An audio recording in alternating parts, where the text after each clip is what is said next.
त्यात तुझा सगळ्यात जास्त राग जी व्यक्ती करते त्या व्यक्तीनेच मला हे करायला सांगितले। धैर्य एवढं होऊन सुद्धा वाटलं होतं तुम्ही या सगळ्याच्या पाठी नसावं। खरं नाही, माझा तो समज सुद्धा तुम्ही खोटा पाडला। सावी, आईंनी केलंय का हे सगळं? आईंनी केलंय। वहिनी, मला तुमच्याकडनं अजून एक हेल्प पाहिजे। माझी?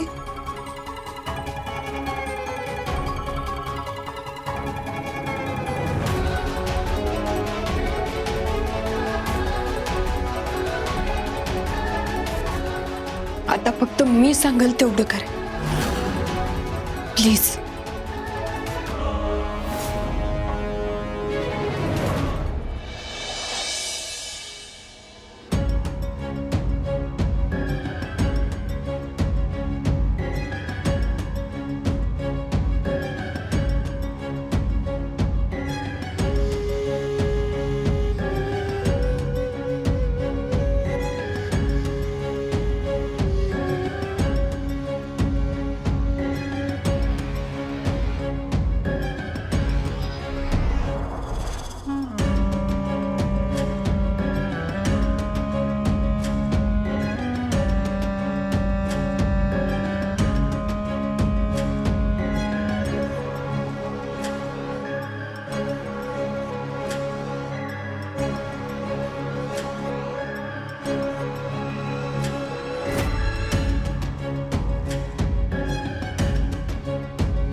मॅडम, हे सगळे दागिने खोटे आहेत।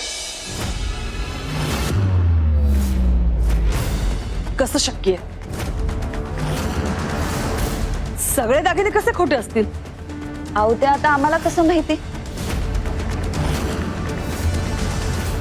पण आता जी गोष्ट उघडकीस येते ती अशी आहे की ज्या दागिन्यांच्या चोरीवरून तुम्ही सावी नाईकवर केस केली ते खोटे होते।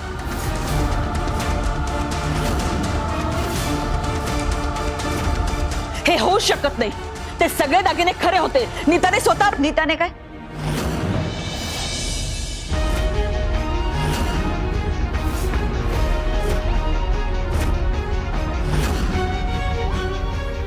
नीताने काय?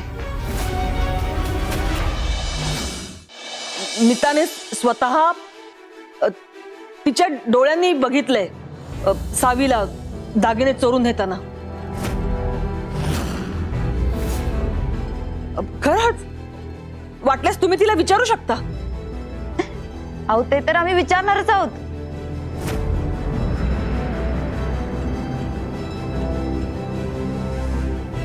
हे बघा, नीता आलीच।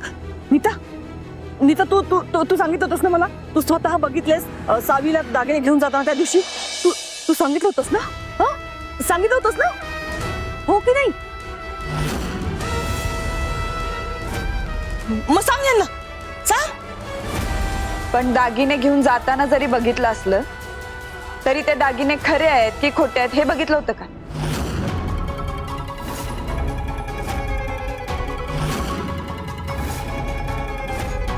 चोरीला गेलेले दागिने खरेच होते हे कशावरून?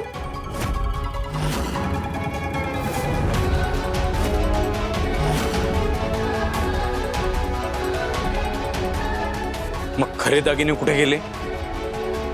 ते शोधायला आलोय। आमचं कामच आहे ते।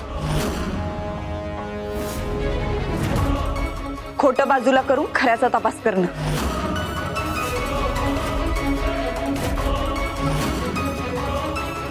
झडती घ्या घराची, बघा कुठं सापडतायत का दागिने। हा काय फालतूपणा आहे? आमच्या घराची झडती घ्यायचा काय संबंध आहे? संबंध आहे। दागिने गायब झाले तर ते शोधावे लागणार ना?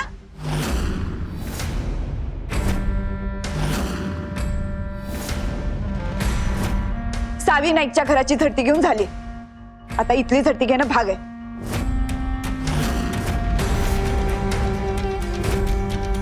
चला लागा कामाला.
आई, काय प्रकार आहे हा?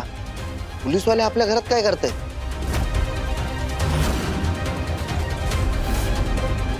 धैर्य जर का चुकून सावीबद्दल बोलला तर सगळं नाटक उघड व्हायचं.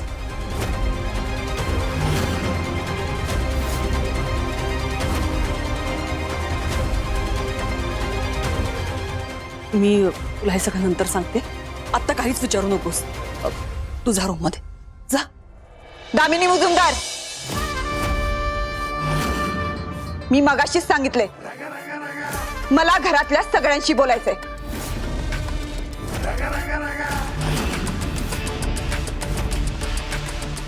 हे इथंच थांबतील.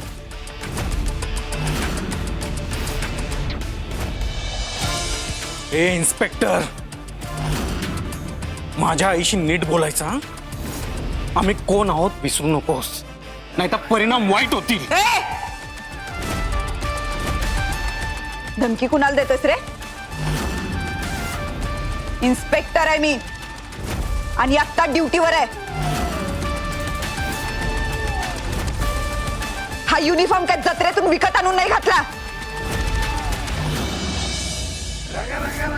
सरकारी अधिकाऱ्याचा अपमान केल्याच्या गुन्ह्याखाली 8 टाकायला 2 मिनिटं नाही लागणार.